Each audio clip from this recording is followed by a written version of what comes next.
കേരളത്തെ കണ്ണീരിലാഴ്ത്തിയ കരിപ്പൂർ വിമാനാപകടത്തിന് ഇന്നേക്ക് 4 വർഷം. 2020 ഓഗസ്റ്റ് 7-നാണ് രാജ്യത്തെ നടുക്കിയ എയർ ഇന്ത്യ വിമാനം ദുരന്തത്തിലേക്ക് ലാൻഡ് ചെയ്തത്. സമയം ഒട്ടും പാഴാകാതെ സമീപവാസികൾ കരുതലോടെ കൈകോർത്തപ്പോൾ രാജ്യം കണ്ടത് സമാനതകളില്ലാത്ത മഹാരക്ഷാപ്രവർത്തനമാണ്. ഒരുമയാണ് കേരളത്തിന്റെ അതിജീവന മന്ത്രമെന്നും അന്ന് കരിപ്പൂർ അടയാളപ്പെടുത്തി. ഗൾഫ് നാടിനെ പിടിച്ചുലച്ച കോവിഡ് ഭീതിയിൽ നിന്ന് ജന്മനാടിന്റെ സുരക്ഷിതത്വത്തിലേക്കൊരു പറന്നിറങ്ങൽ. ആ പ്രതീക്ഷയിലാണ് എയർ ഇന്ത്യയുടെ എക്സ്പ്രസ് 1344 വിമാനത്തിന് അന്ന് ആ യാത്രക്കാർ ടിക്കറ്റ് എടുത്തത്. ഇന്ത്യൻ സമയം ഉച്ചയ്ക്ക് 3:45 ദുബായ് ഇന്റർനാഷണൽ എയർപോർട്ടിൽ നിന്ന് ടേക്ക് ഓഫ് ചെയ്ത വിമാനം 7 മണിയോടെ കരിപ്പൂരിന്റെ മാനം തൊട്ടു. നല്ല മഴയുണ്ടായിരുന്നു. ലാൻഡിങ്ങിനായി നടത്തിയ 2ാം ശ്രമത്തിൽ ടേബിൾ ടോപ്പ് റൺവേയിൽ നിന്നും തെന്നിമാറിയ വിമാനം 35 അടി താഴ്ചയിലേക്ക് പതിച്ചു.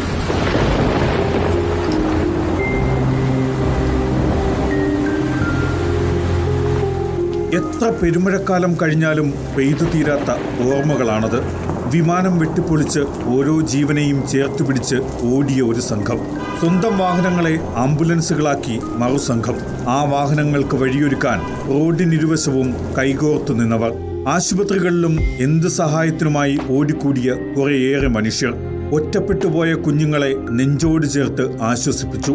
കോവിഡ് ഭീതിയോ മരണഭയമോ അവരെ പിന്തിരിപ്പിച്ചില്ല. മലപ്പുറം മുഴുവൻ ആ ടേബിൾ ടോപ്പിന് താഴേക്ക് ഓടിയെത്തിയപ്പോൾ ലോകം കണ്ടത് ചരിത്രം അടയാളപ്പെടുത്തിയ മഹാരക്ഷാപ്രവർത്തനം.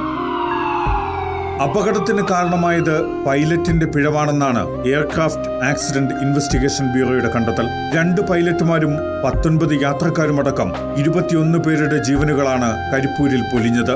169 പേർക്ക് പരിക്കേറ്റു. പ്രദേശവാസികളുടെ അവസരോചിത ഇടപെടലിന്റെ കരുത്തിൽ 190 പേരുള്ള വിമാനത്തിലെ മിക്ക യാത്രക്കാരും അതിവേഗം സാധാരണ ജീവിതത്തിലേക്ക് തിരിച്ചു വന്നു. ഒരുമയാണ് കേരളത്തിന്റെ അതിജീവന മന്ത്രം എന്നാണ് അതിഭീകര ദുരന്തമുഖത്തും കരിപ്പൂരിലെ ജനത അടയാളപ്പെടുത്തിയത്. ആ സ്നേഹമുദ്രകൾക്കുള്ള നന്ദി പ്രകാശന മുഹൂർത്തം കൂടിയാണ് മലയാളികൾക്കിന്ന് ആഗസ്റ്റ് 7. Research desk reporter.